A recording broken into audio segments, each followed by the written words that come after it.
नमस्कार। उत्तर प्रदेश में सरकारी नौकरी की तलाश कर रहे लोगों के लिए एक बड़ी खबर है। हाल ही में दो शानदार मौके आए हैं। पहला है यूपी स्टेट कोऑपरेटिव बैंक में और दूसरा है लखनऊ के एसजीपीजीआई में। तो चलिए बिना देर किए इन दोनों भर्तियों के बारे में सब कुछ जानते हैं। यहाँ पर दो बिल्कुल अलग अलग फील्ड्स में मौके हैं। एक तरफ कोऑपरेटिव बैंक में इंटर्नशिप का मौका है, जो फाइनेंस और मैनेजमेंट में करियर शुरू करने के लिए एकदम परफेक्ट है।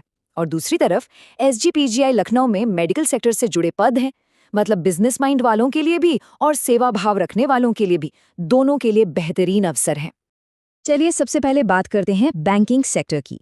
यूपी स्टेट कोऑपरेटिव बैंक ने कोऑपरेटिव इंटर्न के पदों के लिए वैकेंसी निकाली है। तो आइए देखते हैं कि इस पद के लिए क्या क्या जरूरी है। तो कुल मिलाकर 24 पोस्ट हैं। इनमें से एक पोस्ट तो लखनऊ में, मतलब बैंक के हेडक्वार्टर में है, और बाकी की जो 23 पोस्ट हैं वो प्रदेश के अलग अलग जिला सहकारी बैंकों में है। तो सवाल ये उठता है कि पोस्टिंग मिलेगी कहाँ। जैसा कि बताया, एक पोस्ट तो लखनऊ में पक्की है। बाकी 23 पोस्ट के लिए आगरा, बरेली, गाजियाबाद, झांसी जैसे कई शहरों में नियुक्ति होगी। यानी पूरे उत्तर प्रदेश में काम करने का मौका मिल सकता है। अब आते हैं सबसे जरूरी बात पर, एजुकेशनल क्वालिफिकेशन।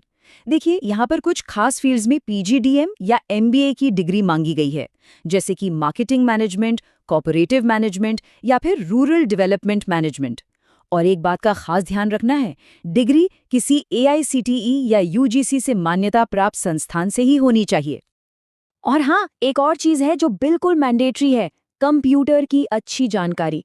मतलब कंप्यूटर चलाने में प्रोफिशिएंसी होनी ही चाहिए, इसमें कोई छूट नहीं है। आज के जमाने में ये स्किल तो वैसे भी बहुत जरूरी है। अगर उम्र की बात करें तो 1 जुलाई 2025 को उम्र 21 से 30 साल के बीच होनी चाहिए। तो अप्लाई करने से पहले अपनी उम्र इस तारीख के हिसाब से जरूर चेक कर लें। और अब वो सवाल जिसका सबको इंतजार रहता है कि सैलरी कितनी मिलेगी। तो देखिए, चुने गए इंटर्न्स को हर महीने 25,000 रुपये का स्टाइपेंड मिलेगा। इतना ही नहीं, बैंक के नियमों के हिसाब से ट्रैवल अलाउंस और डियरनेस अलाउंस यानी टीएडीए भी अलग से दिया जाएगा। अप्लाई करने का प्रोसेस बहुत ही सिंपल और सीधा है। सब कुछ ऑनलाइन ही करना है। इसके लिए ऑफिशियल वेबसाइट www.uppscbl.in पर जाना होगा। और अगर मन में कोई सवाल हो तो आप उन्हें नियुक्ति@uppscbl.com पर ईमेल करके पूछ सकते हैं। और सबसे ज़रूरी, डेडलाइन। इस तारीख को कहीं नोट कर लीजिए, 22 दिसंबर 2025। आखिरी तारीख का इंतज़ार बिल्कुल मत कीजिएगा, वरना ये शानदार मौका हाथ से निकल सकता है। तो ये तो हो गई कोऑपरेटिव बैंक की बात। अब चलिए गियर बदलते हैं और चलते हैं हेल्थ केयर सेक्टर की तरफ। लखनऊ का मशहूर Sanjay Gandhi post graduate institute of medical sciences यानी एसजीपीजीआई भी भर्तियां कर रहा है। अच्छा, यहाँ एक बात ध्यान देने वाली है, ये जो वैकेंसीज हैं ये बैकलॉग वैकेंसीज हैं। मतलब ये वो पद हैं जो पिछली भर्तियों में खाली रह गए थे।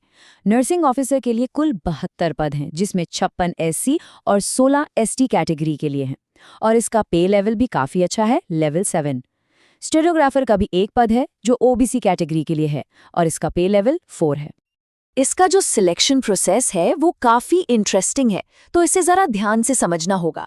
देखिए, इसके लिए सिर्फ एक कंप्यूटर बेस्ड टेस्ट यानी सीबीटी होगा। और मज़े की बात यह है कि ये टेस्ट 11 जून 2025 वाली नई भर्ती के एग्जाम के साथ ही होगा।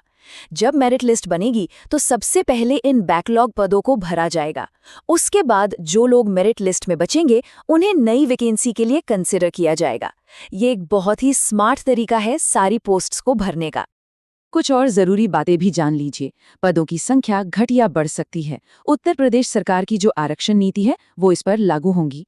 और हाँ, किसी भी तरह के कंफ्यूजन से बचने के लिए हमेशा ऑफिशियल वेबसाइट www.sgpgi.ac.in पर जाकर पूरा विज्ञापन जरूर पढ़ लें। तो अब दोनों ही भर्तियों की सारी जानकारी सामने है। आइए अब जल्दी से इसे समेटते हैं और देखते हैं कि कौन सा रास्ता चुनना सही रहेगा। अब असली सवाल ये है, कौन सा मौका किसके लिए फिट बैठता है। देखिए, इसका जवाब पूरी तरह से आपकी अपनी क्वालिफिकेशन और करियर के लक्ष्यों पर निर्भर करता है। क्या मैनेजमेंट और फाइनेंस की दुनिया खींचती है या फिर मेडिकल फील्ड में सेवा करने का मन है?